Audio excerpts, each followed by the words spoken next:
बिस्मिल्लाहिर्रहमानिर्रहीम। अस्सलाम वालेकुम। Welcome back to my channel. उम्मीद करती हूँ आप सब ठीक होंगे।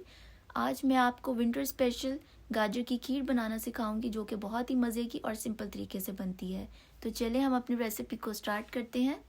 सबसे पहले यहाँ पर मैंने 4 गाजरें ली थी, जिसको मैंने कद्दूकश कर लिया है। साथ में मैंने 1 कटोरी बॉइल्ड राइस लिए हैं। 3 टेबलस्पून मैंने ड्राई मिल्क लिया है और साथ में मैंने 3 सब्ज़ इलायची ली हैं।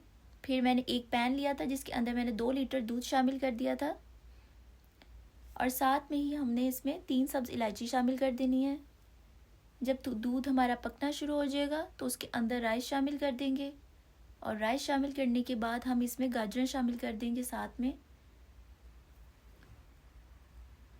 हमने इसको मीडियम आंच के ऊपर पकाना है और इसमें चम्मच थोड़ी थोड़ी देर बाद हिलाते रहना, ताकि हमारी खीर नीचे ना लगे। जब इस तरह से खीर में बॉयल आ जाएगा तो फिर हम इसको कवर करके 1.5 से 2 घंटे के लिए पका लेंगे। हाफ कवर कर ले, ढक्कन देकर आप रख लें या इसको फुल कवर कर लें। थोड़ी देर बाद इसको हिलाते रहें। 1.5 से 2 घंटे के बाद खीर इस तरह से आपकी तकरीबन तैयार होने वाली हो जाती है। तो फिर उसके अंदर हम अपना ड्राई मिल्क शामिल करेंगे।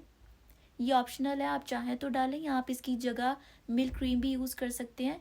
मैंने यहाँ पे ऑलपर्स का फुल क्रीम मिल्क यूज़ किया है। इससे बहुत अच्छा क्रीमी टेस्ट आता है। यह ऑप्शनल है, आप चाहें तो डाल सकते हैं, अदरवाइज़ आप स्किप भी कर सकते हैं। ये डालकर हमने इसको अच्छे से मिक्स कर लेना है। उसके बाद मैंने हाफ कप इसमें शुगर ऐड की थी। आप अपने टेस्ट के अकॉर्डिंग कम ज़्यादा कर सकते हैं।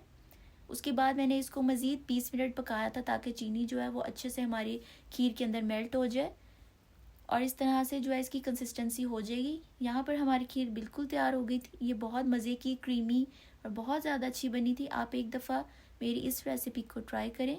अगर आपको मेरी बताई हुई रेसिपी अच्छी लगे तो आप अपना फीडबैक दें। Thanks for watching the video. अल्लाह हाफिज़।